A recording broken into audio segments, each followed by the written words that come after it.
Bab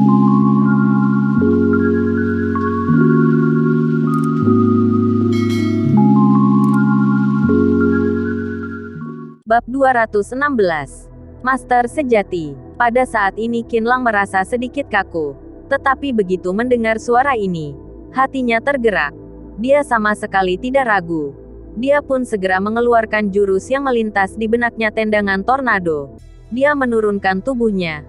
Lalu kaki kanannya menyapu keluar ketiga kaki orang yang ada di depannya. Dua preman tumbang seketika.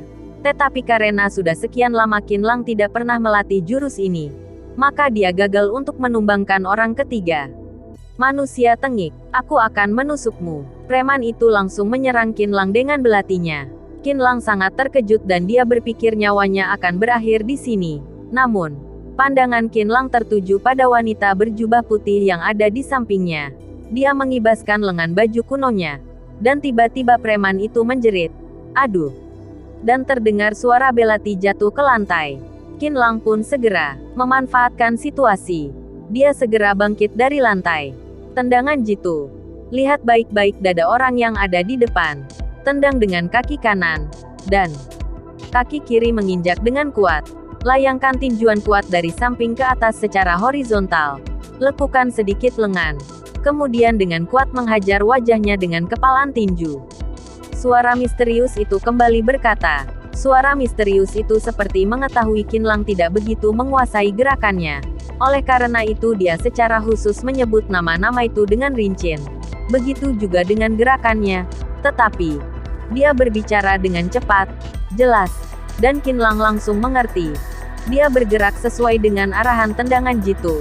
Dia menyerang ke dada orang tersebut dengan tepat. Orang tersebut pun langsung mengerang dan terjatuh ke belakang. Suara misterius itu kembali mengarahkan Qinlang. Jurus walet, lekukan kaki, bungkukkan badan ke belakang. Kedua siku ditekuk dengan kekuatan penuh.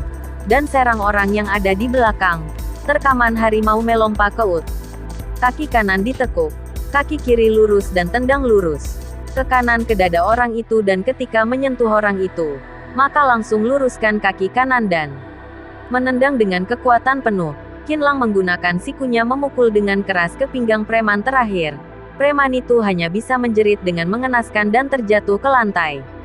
Dengan arahan suara misterius itu, Qinlang berhasil melumpuhkan belasan pria kekar. Semuanya berguling kesakitan di lantai. Dan hanya menyisakan Feng Rong seorang, semuanya tak berguna. Bahkan menghajar, satu manusia tengik saja tidak becus. Pergi semua. Biar aku sendiri yang turun tangan. Manusia tak berguna. Feng Rong berkata dengan marah. Dia hanya melihat Qinlang menggunakan satu jurus dasar dari seni bela diri Cangkuan. Yang semua jurusnya tidak ada yang istimewa. Tetapi, berhasil melumpuhkan semua anak buahnya. Tetapi, dia tidak tahu bahwa Qinlang mengikuti semua arahan dari suara misterius itu. Barulah bisa sehebat ini. Feng Rong berdiri dan menatap Qinlang dengan tajam. Manusia tengik. Jangan berlagak hebat hanya karena berhasil melumpuhkan manusia-manusia tak berguna ini. Mereka semua adalah anak buahku yang paling bodoh. Lihat saja, apa kamu bisa mengalahkanku atau tidak? Setelah itu, Feng Rong menggerakkan kakinya selangkah demi selangkah ke arah Qinlang, sambil melewati anak buahnya yang tergeletak di lantai. Feng Rong juga menginjak perut mereka tanpa ada sedikit pun belas kasih. Bahkan ada dua orang yang saking sakitnya sampai pingsan. Sekujur tubuh Qinlang sudah dibasahi oleh keringat karena telah menghajar belasan preman. Tetapi dia sangat percaya diri dan langsung mengambil posisinya. Dalam hatinya dia berpikir, selama dalam instruksi suara misterius ini, dirinya pasti bisa mengalahkan Feng Rong. Aku sudah memberimu kesempatan. Dan kamu seorang manusia tengik masih ingin menghajarku. Mimpi.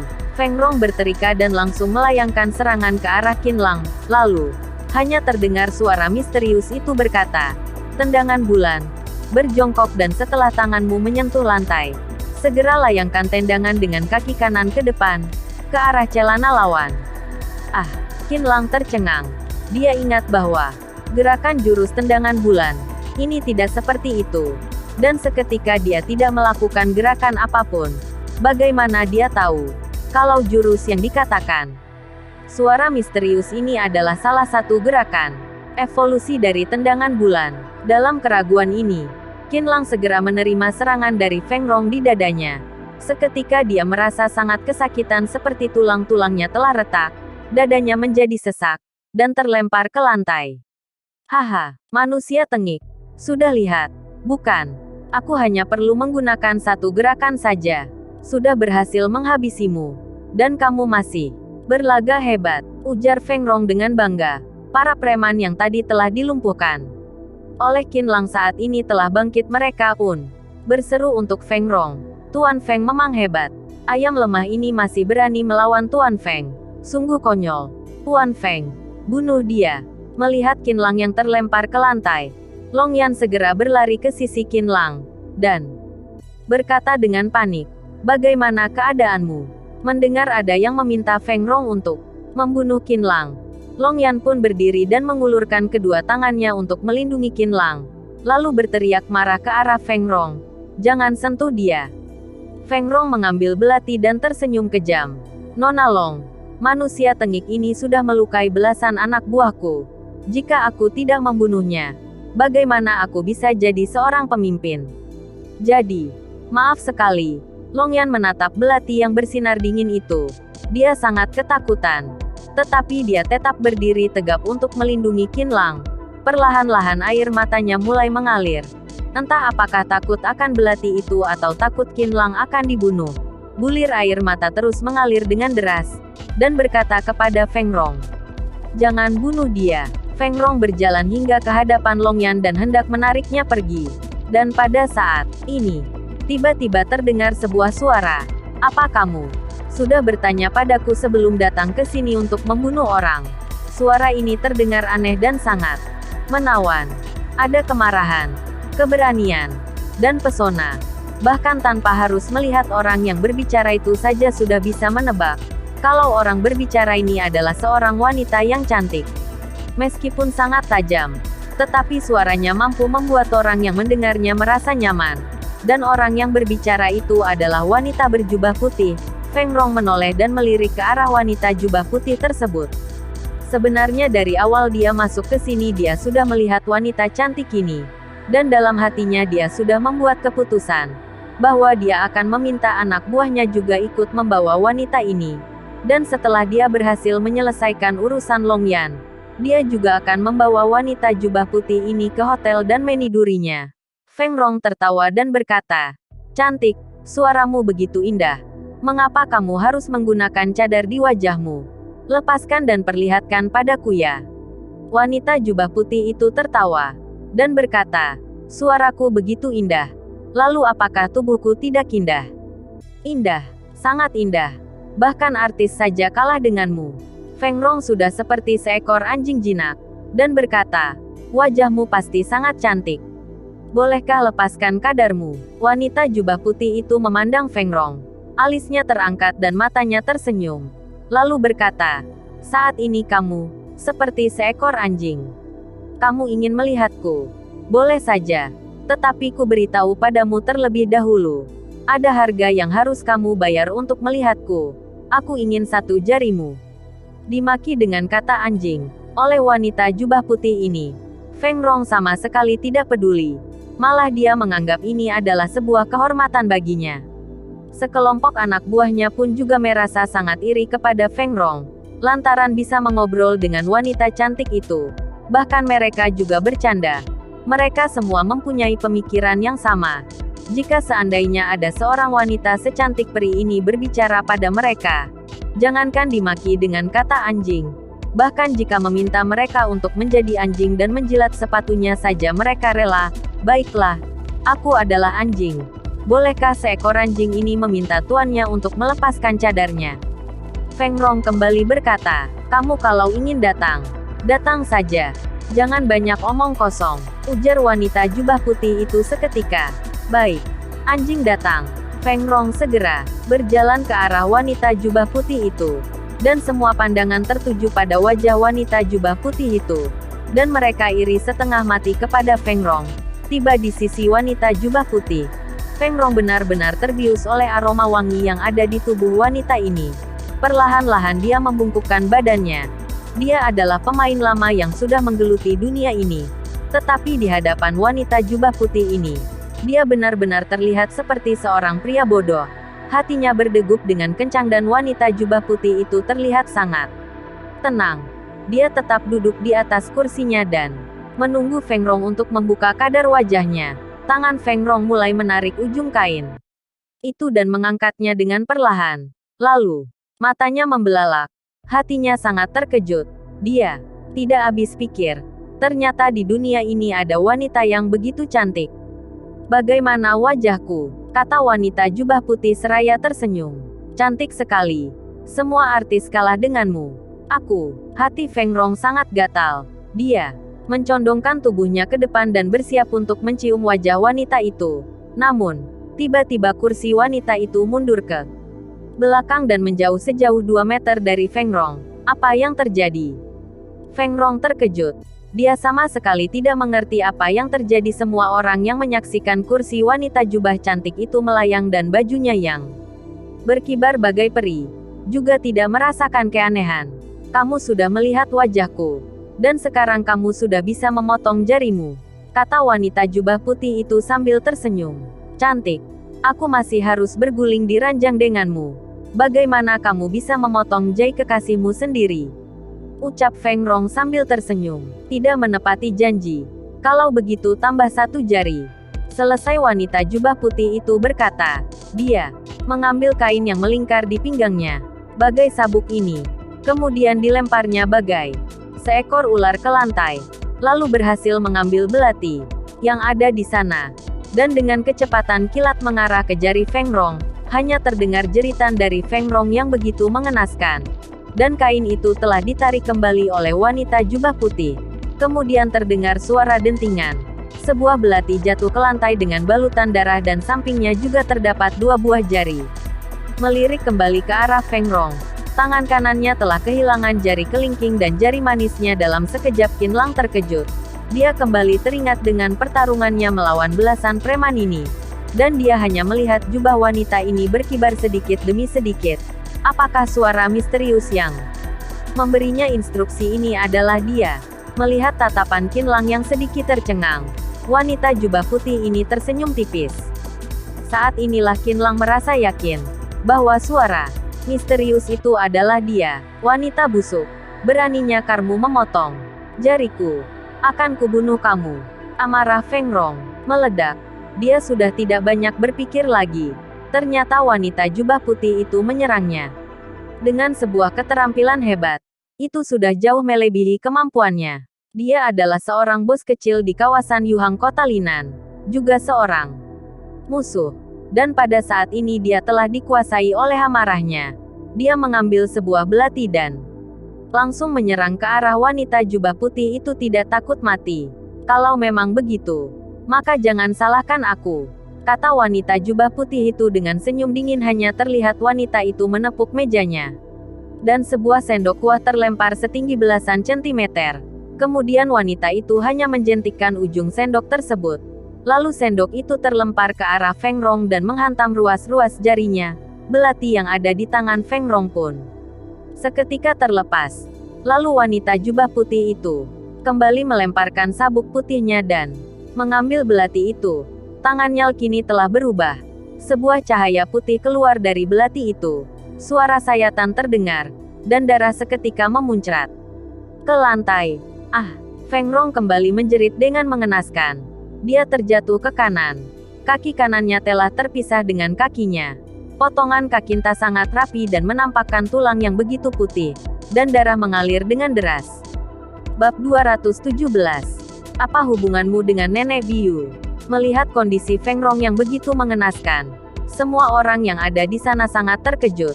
Long Yan bahkan sangat ketakutan hingga bersembunyi di pelukan Qin Lang. Sekujur tubuhnya gemetar tak henti-henti. Namun, wanita berjubah putih itu terlihat santai. Dia memandang Feng Rong yang tergeletak di lantai dan berkata, padahal aku hanya meminta 1 jarimu saja. Tetapi dirimu sendiri yang membuat masalah ini menjadi besar. Sekarang semua sudah selesai. Seorang pria kekar nan tampan kini menjadi seorang pria berkaki pincang. Hais, Mengapa kamu harus seperti ini? Feng Rong yang tergeletak di lantai hanya bisa memejamkan matanya untuk menahan rasa sakit yang amat luar biasa. Dia hanya berharap wanita cantik nan hati busuk ini bisa secepatnya pergi dari sini, agar dia bisa secepatnya dibawa ke rumah sakit. Aku tanya padamu, apa kamu sudah jera? Tanya wanita jubah putih, sambil menahan sakit. Feng Rong menjawab, dah. Apa kamu akan membalas dendam kepada sepasang kekasih ini? Wanita jubah putih itu kembali bertanya. Tidak berani, ucap Feng Rong. Wanita jubah putih tersenyum dan berkata, baguslah. Aku masih mempunyai permintaan terakhir. Jangan menyebar luas apa yang terjadi malam ini, terutama penampilan dan keberadaanku. Jika sampai aku mengetahui masalah ini tersebar, maka kalian semua yang ada di sini akan tahu akibat yang akan ditanggung. Baik, kata Feng Rong. Lalu, semua anak buah, pemilik restoran dan beserta pelayannya satu persatu bersahut. Baik, pasti akan kami rahasiakan. Bahkan jika banyak nyawa saja kami tidak akan berani menyebarnya. Anda tenang saja. Wanita jubah putih itu mengangguk dengan santai. Kemudian, dia berjalan hingga ke hadapan Qin Lang dan Long Yan. Long Yan menatapnya dengan tatapan ngeri. Wanita jubah putih itu hanya bisa tersenyum dan berkata, aku sudah menolong kalian, dan kalian masih melihatku dengan tatapan seperti itu. Apa menurut kalian aku terlalu kejam? Air mata Long Yan kembali mengucur deras. Karena ketakutan. Dia sangat takut dan tidak tahu harus berbuat apa. Tetapi dia juga tidak berani berkata apa-apa. Tidak apa-apa. Jangan takut. Kakak hanya bercanda padamu. Qin Lang menghiburnya dan menyeka air matanya. Long Yan membenamkan wajahnya ke dada Qin Lang, lalu menangis sejadi-jadinya. Qin Lang menepuk-nepuk punggungnya dengan pelan, dan berkata kepada wanita jubah putih, senior, mohon maklum. Dia hanya terlalu takut. Tidak ada maksud untuk menghinamu. Wanita jubah putih tersenyum dan berkata, kamu melindunginya dengan sangat baik. Aku sangat menyukainya. Sudahlah. Kalian ikutlah bersamaku. Setelah itu, wanita jubah putih itu memimpin jalan. Qin Lang dan Long Yan mengikutinya dari belakang. Para anak buah Feng Rong yang masih terbaring di lantai pun segera menyingkir dan memberi jalan ketika melihat wanita jubah putih dan Qin Lang mereka lewat. Mereka mengeluarkan ekspresi takut dan patuh. Mungkin karena takut akan menarik perhatian wanita jubah putih tersebut. Setelah keluar dari restoran, Qin Lang awalnya ingin segera membawa Long Yan pergi. Tetapi dia takut hal ini akan membuat wanita jubah putih marah. Jika sampai menyinggungnya, dengan keterampilan bela diri yang dia miliki, maka ini bukanlah sebuah lelucon yang lucu. Oleh karena itu, mereka hanya bisa terus mengikuti wanita jubah putih ini dari belakang. Berjalan hingga di jalanan yang sepi tidak ada seorang pun. Wanita jubah putih itu berbalik badan dan berkata, sudah, kalian sudah boleh pergi. Baik, sampai jumpa senior. Kalau begitu, kami pergi dulu. Qin Lang berkata dengan sopan. Kemudian bersiap pergi bersama Long Yan. Tunggu. Yang aku maksud wanita itu bisa pergi dulu. Kamu tetap tinggal bersamaku. Ujar wanita jubah putih itu. Qin Lang terkejut dan bertanya, senior, apakah ada hal lainnya lagi sehingga Anda memintaku untuk bersamamu? Aku baru tiba di Tiongkok. Masih banyak hal yang tidak begitu dimengerti. Ada satu pelayan wanitaku yang entah pergi kemana dan aku merasa kamu sangat cocok untuk ikut bersamaku. Tunggu setelah aku menyelesaikan masalah besar itu. Kamu sudah bisa pergi. Ucap wanita jubah putih. Long Yan juga terkejut. Dia kembali teringat dengan aksi brutal yang dilakukan oleh wanita jubah putih ini. Dan jika Qin Lang bersamanya, bukankah akan sangat berbahaya? Dia pun berdiri di hadapan wanita jubah putih itu dan berkata, biar aku saja yang ikut denganmu. Biarkan dia pergi. Wanita jubah putih itu menggelengkan kepalanya dan berkata, barusan saja kamu sudah ketakutan seperti itu. Kamu tidak cocok. Long Yan kembali berkata, kalau begitu aku juga ikut dengannya. Wanita jubah putih itu hanya tersenyum dan berkata, gadis kecil, kamu boleh saja ikut denganku. Tetapi perlu diingat, kamu akan sering berjumpa dengan yang namanya darah, bertarung. Bahkan sampai membunuh orang. Wanita jubah putih itu sengaja berkata dengan suara rendah. Dan kedengarannya sangat menyeramkan. Long Yan merinding. Tetapi tatapan matanya kembali serius. Aku tidak takut. Bawalah aku bersamamu. Wanita jubah putih itu kembali tertawa. Sambil menghelakan napas. Dia berkata, karena ada cinta, maka ada kekhawatiran. Karena ada cinta, maka ada ketakutan. Sepertinya aku salah. Kamu seorang gadis kecil. Karena ada cinta maka tidak takut akan ketakutan. Haha, sungguh menarik. Hati Long Yan kembali bergidik ketika wanita jubah putih itu mengklarifikasi niatnya. Tetapi dia masih tetap menatap wanita jubah putih itu dengan tegas.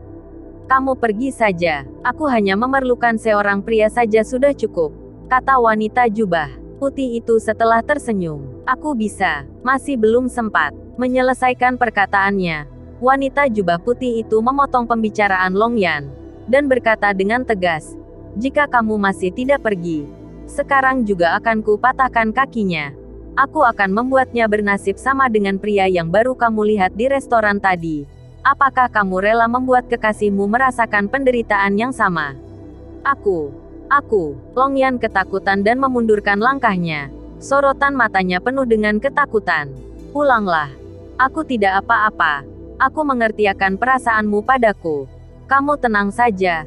Aku bisa melindungi diriku dengan baik, Qin Lang berkata sambil menggenggam tangan Long Yan. Tangan Long Yan penuh dengan keringat. Qin Lang, aku takut kamu. Long Yan berkata sambil menguraikan air mata. Aku hitung sampai 3. Jika kamu masih di sini, maka jangan salahkan aku atas konsekuensinya. Wanita jubah putih berkata. 3. Long Yan ketakutan. Dia takut wanita jubah putih ini akan melakukan tindakan kejam kepada Qin Lang. Maka saat ini dia hanya bisa berkata dengan cemas kepada Qin Lang. Jaga diri baik. Baik. Ingat untuk meneleponku. Selesai berbicara. Dia menatap Qin Lang dengan dalam.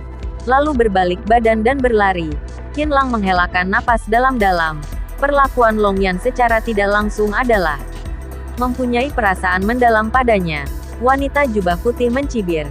Jika dilihat lagi, bola matamu akan terlempar keluar. Ayo pergi. Qin Lang tersipu malu. Lalu mengikuti langkah wanita jubah putih itu dari belakang. Keduanya berjalan menyusuri pinggir jalan.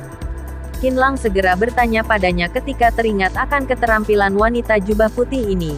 Senior, apakah Anda yang memberiku instruksi tadi? Itu jenis bela diri apa? Mengapa yang lain tidak bisa mendengarnya? Dan hanya aku yang bisa mendengar suara Anda.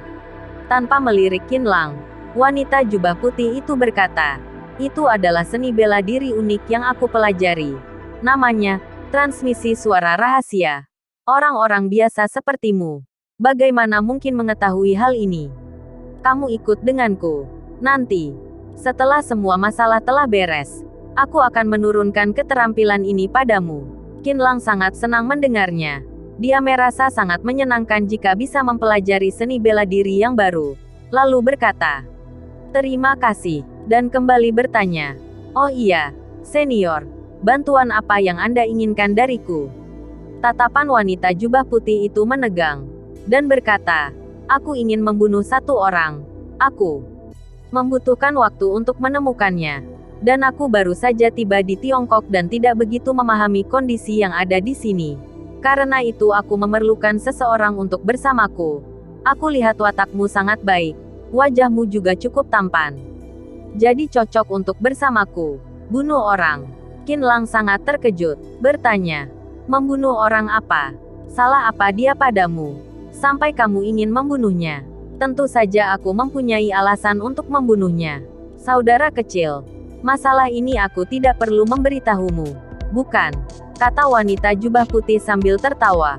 Qin Lang memandang wanita jubah putih beberapa detik, lalu menghelakan napas dan berkata, betul, ini adalah permasalahan kalian dan tidak perlu beritahu aku. Tetapi, senior, berapa lama masalah ini bisa diselesaikan?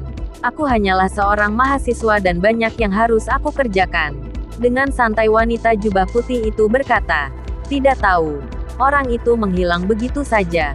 Mungkin beberapa hari, atau bisa juga beberapa bulan. Lihat saja nanti. Kamu hanya bisa mengesampingkan urusanmu. Dan setelah urusanku selesai, kamu bisa pergi dan aku tidak akan merugikanmu. Qin Lang hendak berkata, tetapi dipotong oleh wanita jubah putih ini. Dengan senyum dingin, kamu tidak perlu berkata segala sesuatu yang sudah aku putuskan. Aku tidak akan mengubahnya. Jika kamu ingin pergi, boleh saja. Tetapi setelah kamu mengalahkanku, tidak ada pilihan lain. Qin Lang hanya bisa mengikuti wanita jubah putih ini sementara waktu. Qin Lang menghentikan sebuah taksi. Kemudian menuju Hotel Tianxing yang ada di perkotaan bersama wanita jubah putih ini. Wanita jubah putih ini tinggal di sini. Dia juga meminta resepsionis untuk membukakan satu kamar tepat bersebelahan dengannya untuk Qin Lang. Dan dia masuk ke dalam kamar terlebih dahulu. Ketika Qin Lang masih menunggu kunci kamarnya, petugas resepsionis dan beberapa pelayan pria yang ada di aula segera mengelilingi Qin Lang, lalu bertanya tentang wanita jubah putih tersebut. Pria tampan. Wanita jubah putih itu seharian menggunakan cadarnya. Tidak bisa melihat wajah aslinya dengan jelas. Dia membawakan kartu identitas yang jelas bukan miliknya. Tetapi karena dia membayar dengan harga tinggi, maka manajer kami menyetujui untuk memberikan kamar padanya. Apa kamu mempunyai fotonya? Perlihatkan pada kami. Iya. Setiap hari aku memimpikannya wanita cantik ini. Apa hubunganmu dengannya? Bisakah kamu memberikan kontak WeChat-nya padaku? Qin Lang mendeham dan tersenyum dengan canggung. Kami ini tamu. Sikap kalian ini bukankah sangat mengganggu privasi kami? Petugas resepsionis dan pelayan pria itu barulah menyadari identitas mereka. Kemudian mereka berbondong-bondong meminta maaf kepada Qin Lang, memohon agar Qin Lang tidak ambil hati.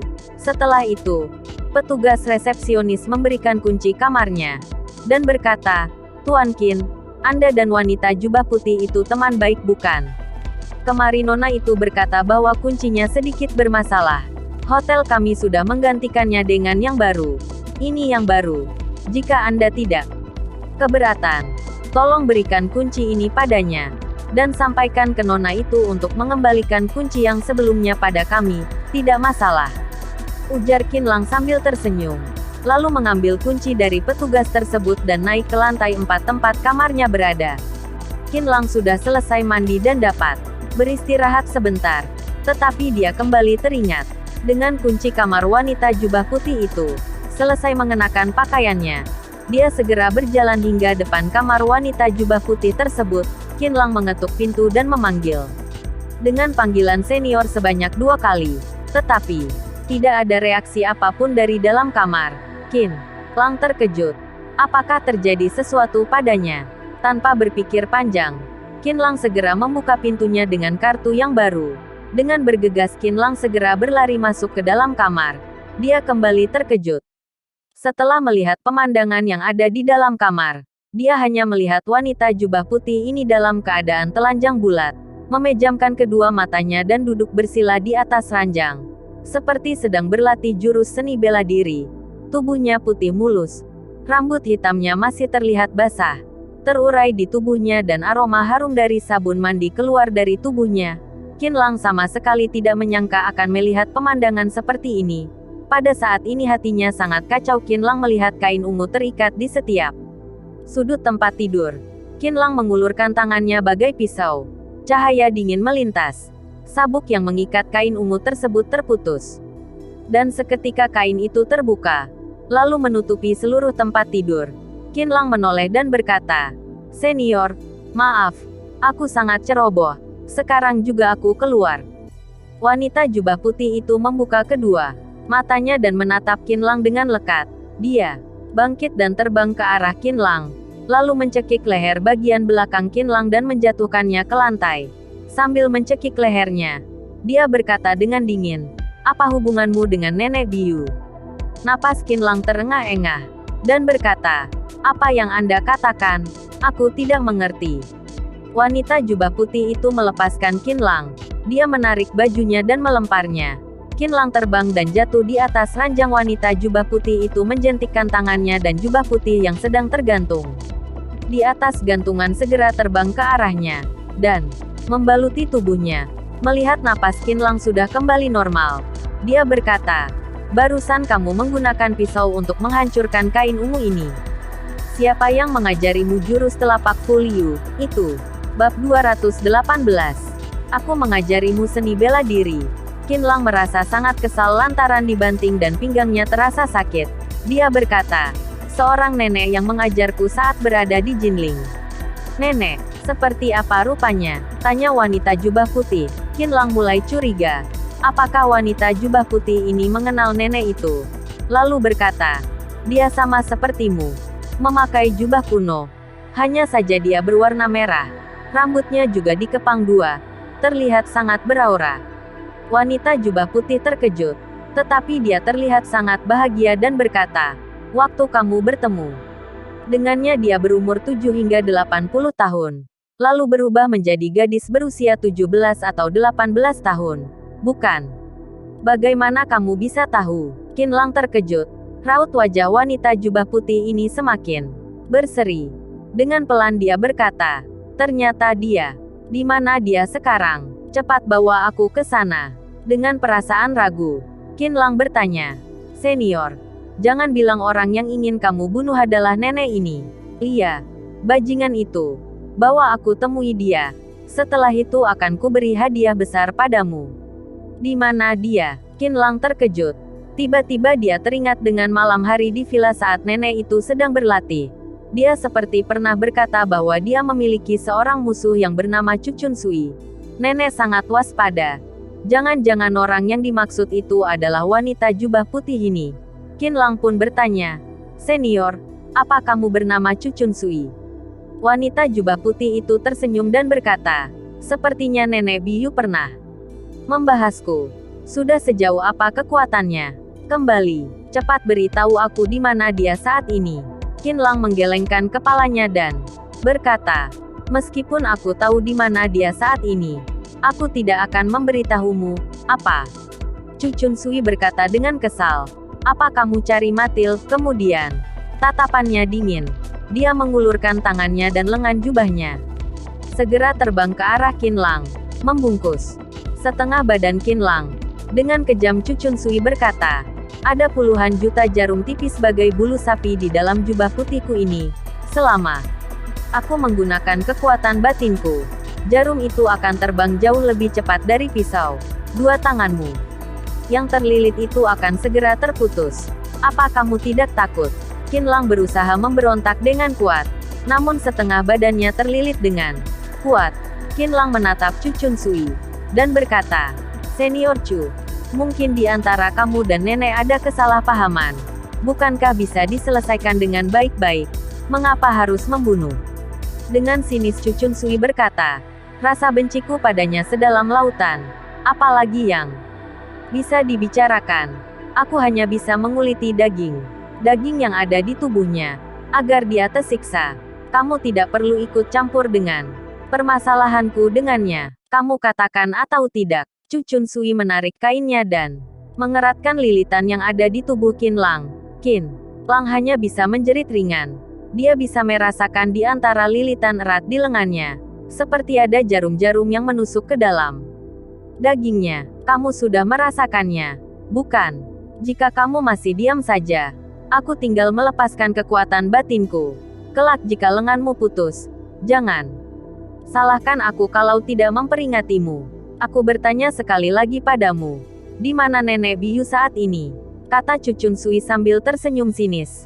Qinlang memandang Cucun Sui dan berkata dengan datar, "Maaf, senior. Kamu." Ekspresi wajah Cucun Sui sangat marah, dan berkata dengan dingin, "Baiklah, aku akan memutuskan kedua lenganmu terlebih dahulu." Sambil berkata, dia menariknya dengan kuat. Qinlang terangkat ke udara, kemudian prak jatuh ke lantai. Hatinya sangat terkejut, pasti lengannya sudah putus. Tetapi yang mengejutkan adalah, lengannya tidak putus dan masih dalam kondisi menempel dengan baik di tubuhnya. Hanya saja ada beberapa bekas memar di kulitnya. Dia tahu ini pasti ulah dari jarum tipis itu. Jika Cucun Sui benar-benar mengeluarkan kekuatan batinnya, pastinya 2. Lengannya akan terputus seketika. Qinlang menatap Chu Chunsui dengan ngeri. Senior, kamu tidak memutuskan lenganku. Chu Chunsui melirik Qinlang sekilas, dan berkata, nyalimu cukup besar juga. Hari ini aku mengampunimu. Kemudian, Chu Chunsui melirik saku celana Qinlang. Terlihat ada seutas tali merah di saku celananya. Dia berkata, apa itu? Qinlang melihat. Hatinya sangat terkejut. Itu adalah seutas benang yang diberikan oleh nenek pada saat itu. Sejak melepaskannya, dia terus membawanya di saku celananya. Dia tidak menyangka, benang itu hampir keluar karena dirinya dibanting oleh Chu Chunsui. Qinlang hendak bergegas memasukkannya kembali, namun hanya terlihat sebuah tangan terulur dengan kecepatan kilat dan benang merah itu sudah lenyap. Chu Chunsui menggenggam benang itu di tangannya dan merasakan energinya sesaat. Lalu sambil tersenyum dia berkata, ternyata sudah diberi energi oleh Nenek Biu. Chu Chunsui melilitkan benang itu ke jarinya, lalu menggoyangkannya dengan pelan. Tiba-tiba terlihat reaksi di depannya. Jari Chu Chunsui bergerak dengan sendiri, dan ternyata Nenek Biu bisa merasakan keberadaannya. Chu Chunsui tersenyum dan berkata, sepertinya Nenek Biu sangat peduli padamu. Qinlang berkata, aku hanya membantunya membawakan seekor ayam hidup. Setelah itu aku tidak tahu lagi bagaimana keadaannya di Jinling setelah aku datang ke kota Linan. Chu Chunsui terkekeh dan berkata, ini sangat bagus. Dari karakter Nenek Biu yang memiliki pemikiran sempit ini, kamu telah melanggar suatu hal tabu yang sangat besar baginya. Kamu meninggalkannya ketika dia sedang puncak masa pemulihan. Sepertinya saat ini dia sangat marah, dan pasti akan datang ke Linan untuk mencarimu. Bagus sekali. Tidak perlu membuang waktuku untuk mencarinya dari utara ke selatan. Anak muda, aku berterima kasih padamu. Qinlang menatap Chu Chunsui dengan lekat dan berkata, senior, kamu jangan senang dulu. Aku sudah melihat keterampilan bela diri nenek sebelumnya, dan jauh lebih hebat darimu. Lebih baik kamu menghindarinya daripada tidak berhasil membunuhnya, malah terluka sendirinya. Chu Chunsui mengangguk dan berkata, dia 40 tahun lebih tua dariku, dan sewajarnya jika keterampilannya jauh lebih hebat dariku. Demi menjaga agar tidak gagal dalam membunuhnya, maka kamu harus membantuku. Aku. Qinlang terkejut. Chu Chunsui berkata, Lia, aku akan mengajarimu satu jurus, langit dan bumi bersatu. Ketika kami berdua sedang bertarung, kamu cukup melihatnya dari sisi lain dan menunggu kesempatan datang. Kemudian berikan dia serangan fatal. Sambil menggelengkan kepala, Qinlang berkata, aku tidak mempunyai dendam dengan nenek. Selain itu dia juga baik padaku. Aku tidak bisa melakukannya. Sebuah kilatan kebencian melintas di mata Chu Chunsui. Lalu matanya berkedut dan dia tiba-tiba terbatuk. Dia menutupi mulutnya dengan telapak tangannya dan terlihat darah segar membekas di sana. Senior kamu kenapa? Qinlang terkejut. Chu Chunsui yang baik-baik saja mengapa bisa tiba-tiba memuntahkan darah? Chu Chunsui menyeka darah yang ada di sudut bibirnya. Lalu berkata dengan lemah, barusan aku sedang berlatih dalam tingkat kritis. Tetapi kamu datang dan menggunakan teknik Nenek Biu. Dan aku pikir Nenek Biu telah datang. Aku terpaksa menyelesaikan latihannya sehingga menyebabkan energi ki dan darahku menurun.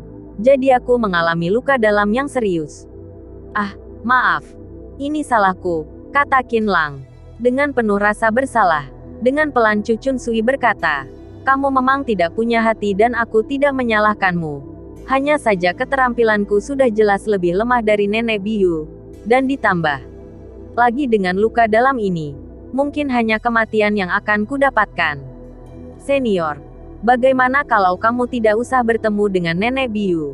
Ujar Qinlang. Tidak, sampai mati pun aku harus membalaskan dendamku, ucap Chu Chunsui dengan penuh semangat. Qinlang tidak berani lagi berkutik setelah melihat emosinya yang begitu besar. Anak muda, bagaimana menurutmu dengan ini? Aku mengajarimu jurus, langit dan bumi bersatu. Nanti ketika kami berdua sedang bertarung, kamu hanya perlu diam saja. Tetapi ketika aku sudah tidak mampu mengalahkannya, kamu harus turun tangan untuk menolongku. Kamu begitu baik. Pasti mau, kan?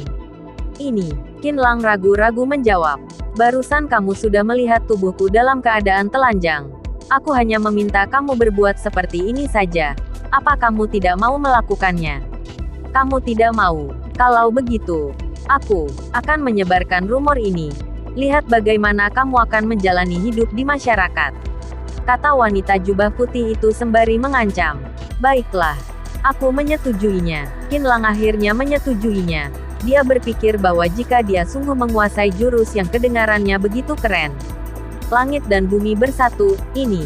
Dan ketika Chu Chunsui dan Nenek Biyu sedang bertarung hingga menyentuh masa-masa kritis, maka dia hanya bisa turun tangan untuk menengahi konflik yang terjadi di antara dua wanita kuno cantik ini. Chu Chunsui tersenyum dan berkata, karena kamu telah menyetujuinya, maka latihan akan dimulai sekarang. Aku akan mengajarimu. Kamu harus belajar dengan serius. Dan besok aku akan mengajarimu rumus-rumus mental. Setelah itu, Chu Chunsui berdiri di tengah kamar dan memperagakan sebuah gerakan terlebih dahulu. Hanya mengenakan jubah putihnya. Dia berlatih di atas lantai. Kaki dan tangannya tidak berhenti bergerak.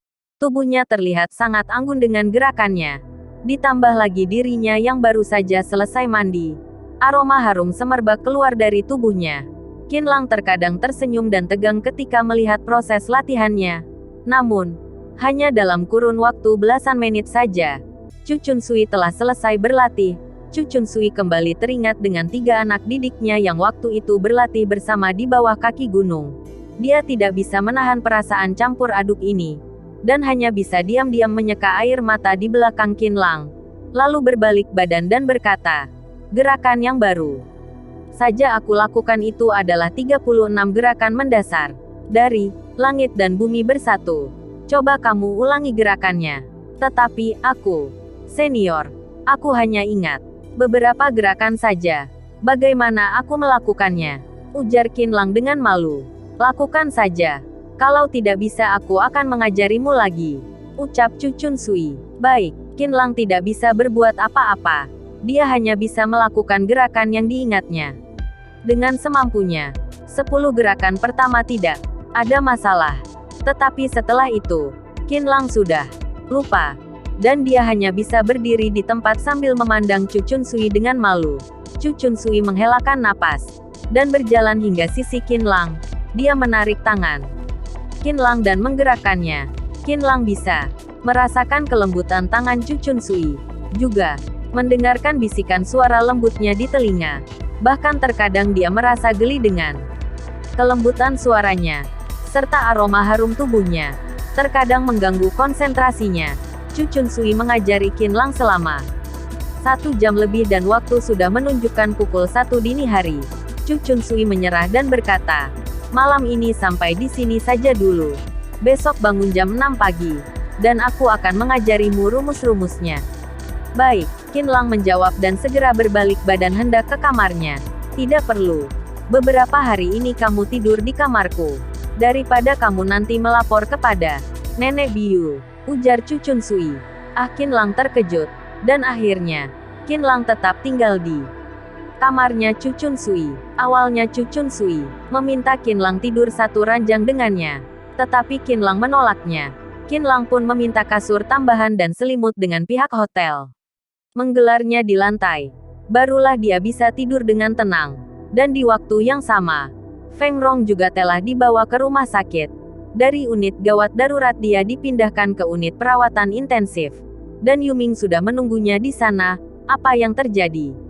Yuming sama sekali tidak percaya setelah mendapatkan berita gagal dari Feng Rong.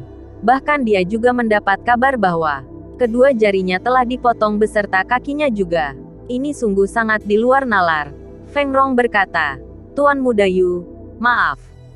Aku tidak bisa menyelesaikan misi yang Anda berikan. Apa yang sebenarnya terjadi? Tanya Yuming.